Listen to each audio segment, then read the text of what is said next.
श्री मीरा किशन दरबार ट्रस्ट की ओर से संचालित वैष्णो देवी दरबार में नवरात्रि पर औषधि हवन का आयोजन होगा। ट्रस्ट पदाधिकारी सुनील खत्री ने बताया कि इस हवन में 100 से अधिक दुर्लभ औषधियों व जड़ी बूटियों के साथ शुद्ध घी का प्रयोग किया जाएगा, जिससे वातावरण शुद्ध होगा और कैंसर व निःसंतानता जैसी समस्याओं में लाभ मिलेगा। प्रेस वार्ता में पूर्व राज्य मंत्री हरीश राजानी ने कहा कि नवरात्रि पर हवन से शारीरिक मानसिक शांति मिलती है और रोग प्रतिरोधक क्षमता बढ़ती है। वहीं जिला आयुर्वेदिक अधिकारी डॉक्टर शोभालाल औदिच ने बताया कि इससे वातावरण के हानिकारक तत्व नष्ट होकर ऑक्सीजन का स्तर बढ़ता है। इसके साथ ही सिंधी समाज की महिलाओं के लिए 10 लाख रुपए तक का एक्सीडेंट बीमा करवाया जा रहा है, जिसका पूरा खर्च समाज वहन करेगा। अब तक 2000 से अधिक फॉर्म भरे जा चुके हैं और अभियान 30 सितंबर तक चलेगा। जय माता दी।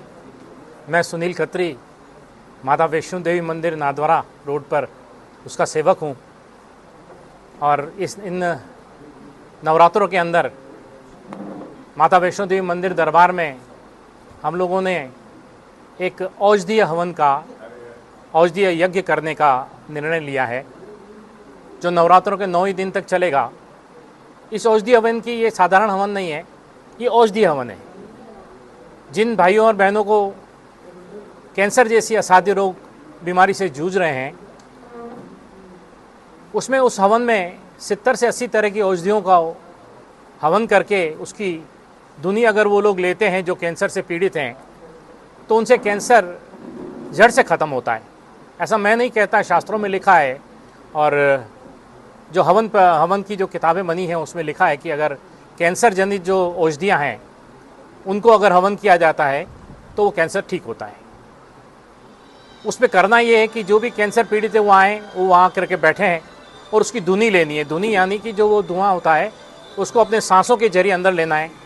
सांस, साधारण सांस से आपको कुछ भी फर्क नहीं पड़ेगा, आपको अनुलोम विलोम से लेना है या लंबी लंबी सांसें लेना है। हवन 9 दिन तक चलेगा। उस 9 दिन के अंदर आपको कम से कम 3 दिन आना है। जितनी देर भी आप बैठ पाएँ आप बैठें वहाँ पे। हालांकि माता का भंडारा निःशुल्क चलता है वहाँ, आप भंडारे का आनंद ले सकते हैं। प्लस जो निसंतान दंपत्ति हैं जिन्हें संतान प्राप्त नहीं हो रही है, उसका भी हवन होगा। उसमें भी उनको धुनी लेनी है। जितनी देर उन पति पत्नी दोनों को आना ज़रूरी है और आपको वहाँ जितनी देर धुनी लेंगे उससे आपको संतान प्राप्ति होगी। तीसरा, जो माता गर्भवती है, अगर वो अकेली आ सकती हैं, अगर वो भी धुनी लेती हैं तो उसमें उनको ये फ़ायदा होगा, जो संतान होगी वो निरोगी रहेगी प्लस विलक्षण बुद्धि वाली होगी। ऐसा शास्त्रों में लिखा है। और हमारा भी सोचना अभी, हालांकि काफ़ी हमारे शोभालाल जी, औदित साहब, पंडित जी बैठे हैं, इन्होंने भी काफ़ी रिसर्च करने के बाद ये निर्णय लिया कि इस तरह का हम लोग हवन करेंगे 9 दिन तक। और हम आप सभी से निवेदन करते हैं, जो इन असाध्य रोगों से पीड़ित हैं या और कोई भी आपको पीड़ित अस्थमा की तकलीफ़ है या किसी और तकलीफ़ है, उनका अगर आप आते हैं वहाँ और उनका धुनी का जो सांसों के जरिए आप लेते हैं, जितनी देर आप बैठ पाएँ, आप अवश्य आएँ और ये दर्शन लाभ लें माता का और अपना बीमारियों से मुक्ति पाएँ। जय माता दी। वैद्य शोभालाल औदिच, जिस प्रकार की सुनील जी ने भी बताया है पूरा, कि जो ये 9 दिन चलने वाला यज्ञ है, यज्ञ वैदिक काल से ही चले आ रहे हैं और वैदिक काल से ही यज्ञ की परंपरा रही है भारत में। सनातन धर्म में यदि सबसे बड़ा काम है तो यज्ञ है, क्योंकि जब ये संस्कार है, 9 संस्कार, जो 16 संस्कार है, उसमें यज्ञ का बहुत बड़ा महत्व है। और इस यज्ञ के माध्यम से ऐसे रोग जो असाध्य रोग हैं उनको यदि अपन लाभ ले पाते हैं तो बहुत बड़ा लाभ फायदा होता है। और जिस प्रकार की दुनिया में बहुत सारे रोग जो है हो रहे हैं, उनको यदि बचाव है तो वो यज्ञ के माध्यम से हो सकते हैं। जैसे कि सर ने बताया कि यज्ञ, कैंसर जैसे रोग हैं, उस रोगों को अपन एक सीमा तक अपन यदि रेगुलर वहाँ यज्ञ में बैठते हैं और वहाँ उसकी यज्ञ में 3 घंटे 4 घंटे बैठ के यदि वहाँ संविधा जो डाली जाती है, जैसे बहुत सारी मेडिसिन है, जो मेडिसिन प्लांट होते हैं, उनके साथ घी का प्रयोग है, उसके साथ सुगंधित द्रव्यों का प्रयोग है। इस प्रकार लगभग 70 से ज़्यादा मेडिसिन वहाँ का यज्ञ किया जाएगा।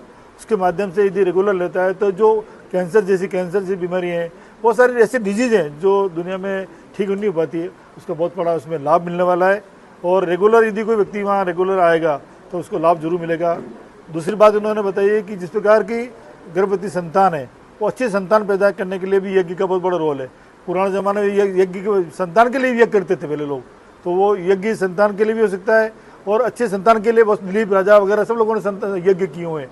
तो आपसे निवेदन है कि इसका जो कार्यक्रम जो लोग सुन रहे हैं इसको, जो दंपति यदि वहाँ सब साथ आ सकते तो ठीक है, वरना अकेली गर्भवती महिला भी आ सकती है और वो रेगुलर वहाँ 2-3 घंटे वहाँ रेगुलर है और वो यज्ञ के अंदर सामने बैठेगी, तो उससे जो आने वाली जो खुशबू है उसके वो अंदर बॉडी में अनुलोम विलोम के माध्यम से चली जाएगी, तो बहुत अच्छी संतान पैदा होगी और एक अच्छी समृद्ध संतान, सुखी संतान और अच्छी बल पुष्टि वाली संतान पैदा होगी, जिसकी बुद्धि अच्छी होगी। वो जो संतान अच्छी पैदा होगी तो पूरा परिवार अच्छा हो सकता है।